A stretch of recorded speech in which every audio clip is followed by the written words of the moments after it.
नमस्कार बच्चों।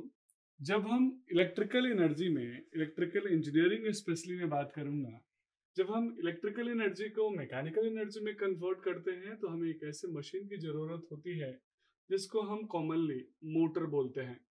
तो बच्चों सेम ऐसे ही यहाँ हम सिंक्रोनस मोटर के बारे में डिटेल में समझने वाले हैं। हम समझेंगे कि इस यूनिट में सिंक्रोनस मोटर के कौन कौन टॉपिक्स को, कौन कौन इंपॉर्टेंट पैरामीटर्स को हम यहाँ समझेंगे। बच्चों हम शुरुआत करेंगे इंट्रोडक्शन ऑफ सिंक्रोनस मोटर से। सिंक्रोनस मोटर एक ऐसा डिवाइस है जो कि इनपुट इलेक्ट्रिकल एनर्जी को मैकेनिकल एनर्जी में कन्वर्ट करता है।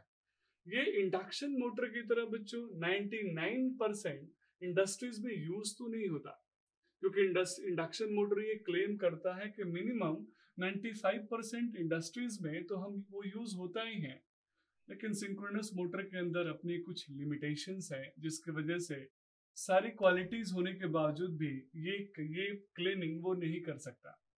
और वो लिमिटेशन है सिंक्रोनस मोटर का सेल्फ स्टार्ट नहीं होना। तो बच्चों कंस्ट्रक्शन और वर्किंग प्रिंसिपल के साथ साथ हम समझेंगे कि सिंक्रोनस मोटर सेल्फ स्टार्ट क्यों नहीं होता। इस यूनिट पे हम काफी डिटेल में सिंक्रोनस मोटर के स्टेटर और रोटर दोनों साइड से एक्साइटेशन यानी स्टार्टिंग करने के मेथड्स के बारे में काफी डिटेल में समझेंगे। सिंक्रोनस मशीन में हमने जनरली डीसी मशीन की तरह जनरेटर में आर्मेचर रिएक्शन का कंसेप्ट समझा था। तो यहाँ भी हम आर्मेचर एमएमएफ का और फील्ड एमएमएफ का रिलेशन कैसे डेवलप होता है, कैसे आर्मेचर एमएमएफ का इम्पैक्ट फील्ड एमएमएफ पे होता है, यानी आर्मेचर रिएक्शन सिंक्रोनस मोटर में किस प्रकार का रोल प्ले करेगा, हमें डिटेल में समझेंगे। सिंक्रोनस मोटर को जब हम कांस्टेंट लोड और वेरिएबल एक्साइटेशन पे ऑपरेट करते हैं बच्चों, तो वो डिफरेंट डिफरेंट कैरेक्टरिस्टिक्स को शो करता है। तो इस यूनिट में हम समझेंगे कि कैसे synchronous motor constant load with 100% excitation, under excitation means 100% से कम, और ओवर एक्साइटेशन मींस 100% से ज्यादा एक्साइटेशन देने पे उसकी कैरेक्टरिस्टिक्स कैसे होती हैं, कब वो एज ए लैगिंग, कब वो एज ए लीडिंग, और कब एज ए वो यूनिटी पावर फैक्टर काम करता है। सिंक्रोनस जनरेटर की तरह हम सिंक्रोनस मोटर का भी इक्विवेलेंट सर्किट डेवलप करेंगे।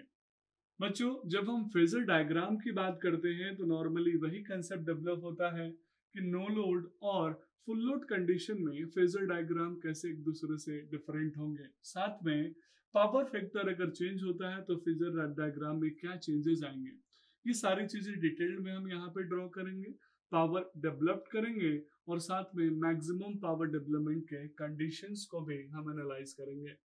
सिंक्रोनस मोटर के अंदर जनरेटर की तरह पावर फ्लो कैसे होता है, क्या इसमें पावर फ्लो शाफ्ट से हमारे टर्मिनल बॉक्सेस की तरह यानी स्टेटर के आउटपुट की तरह जाता है, या फिर स्टेटर के आर्म वाइंडिंग से हमारे शाफ्ट की तरह फ्लो होता है, कौन कौन से पावर इसमें डेवलप होते हैं, लॉसेस किस तरह के होते हैं, ये सारी चीजें हम समझेंगे।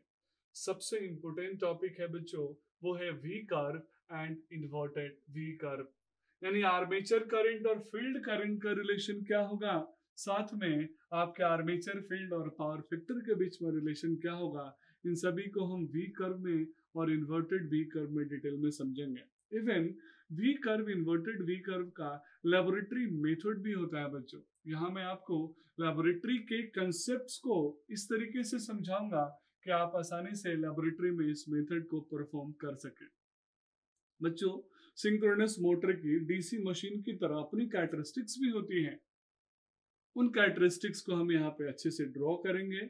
हम समझेंगे कि सिंक्रोनस मोटर के अंदर एक ऐसी कौन सी क्वालिटी है जिसकी वजह से वो आज भी यूज हो रहा है, क्योंकि प्रॉब्लम तो है, प्रॉब्लम है सेल्फ स्टार्टिंग नहीं होने का, फिर भी वो पावर फैक्टर इंप्रूवमेंट के पर्पस में आज भी सिंक्रोनस कंडेंसर की तरह यूज हो रहा है। ये काफी इंपोर्टेंट टॉपिक है बच्चों, आपके यूनिवर्सिटी एग्जाम के साथ साथ कॉम्पिटिटिव एग्जाम और इंटरव्यू में भी पूछा जाता है।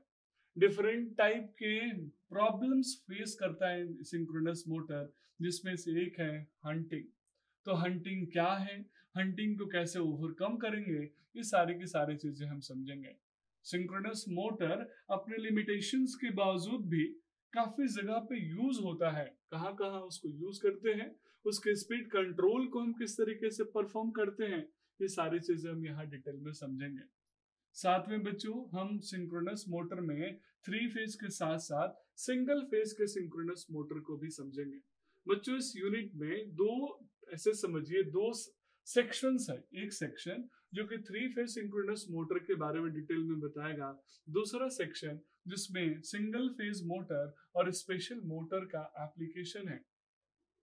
तो सिंगल फेज सिंक्रोनस मोटर में जैसे हिस्टैरिसीस मोटर क्या होता है, कैसे वर्क करता है, रिलक्टेंस मोटर में क्या कैरेक्टरिस्टिक्स डेवलप होगी, रिपल्शन मोटर क्या होता है, और सबसे इंपॉर्टेंट स्टेप वाइज स्टेप घूमने वाला स्टेपर मोटर क्या होता है।